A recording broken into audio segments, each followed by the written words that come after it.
আজি মোৰ কাৰণেতো অত্যন্ত ভাল দিন বুলি মই অনুভৱ কৰোঁ।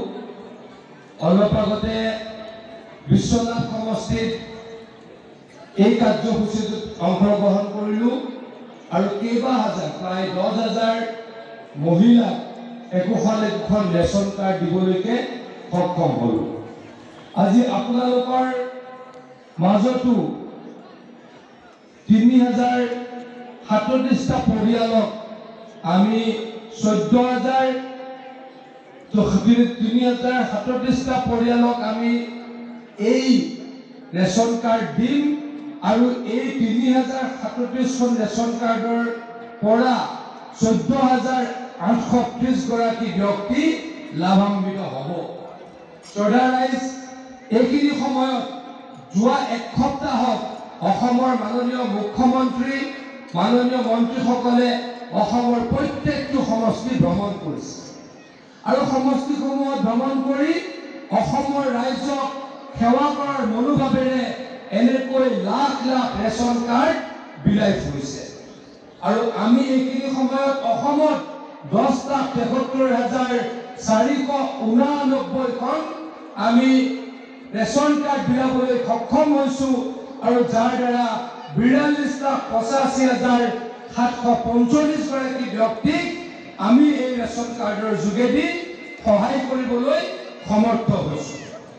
শ্ৰদ্ধা ৰাইজ, এই মুহূৰ্তত অসমত 66,38,399খন ৰেচন কাৰ্ড দিয়াৰ আমি ব্যৱস্থা কৰিছোঁ আৰু ইয়াৰ যোগেদি আমি অসমৰ 2,31,88,213 গৰাকী, মুঠৰ ওপৰত ক'বলৈ গ'লে প্ৰায় 2,32,00,000 মানুহক এই ৰেচন কাৰ্ড দিবলৈকে সক্ষম হৈছে।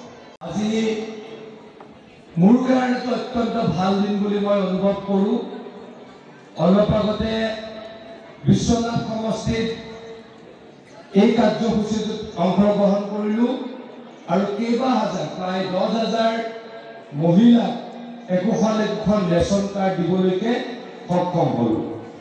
আজি আপোনালোকৰ মাজতো 3,037টা পৰিয়ালক আমি 3,037টা পৰিয়ালক আমি এই ৰেচন কাৰ্ড দিম আৰু এই 3,037খন ৰেচন কাৰ্ডৰ পৰা 14,830 গৰাকী ব্যক্তি লাভান্বিত হ'ব।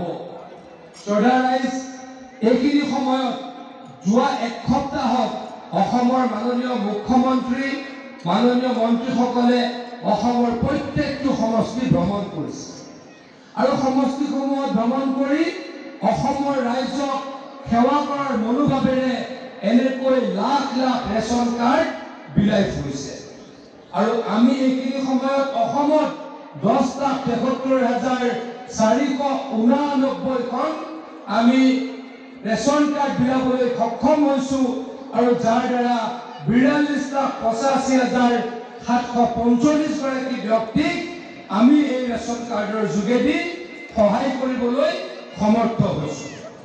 শ্ৰদ্ধা ৰাইজ, এই মুহূৰ্তত অসমত 66,38,399খন ৰেচন কাৰ্ড দিয়াৰ আমি ব্যৱস্থা কৰিছোঁ আৰু ইয়াৰ যোগেদি আমি অসমৰ 2,31,88,213 গৰাকী, মুঠৰ ওপৰত ক'বলৈ গ'লে প্ৰায় 2,32,00,000 মানুহক এই ৰেচন কাৰ্ড দিবলৈকে সক্ষম।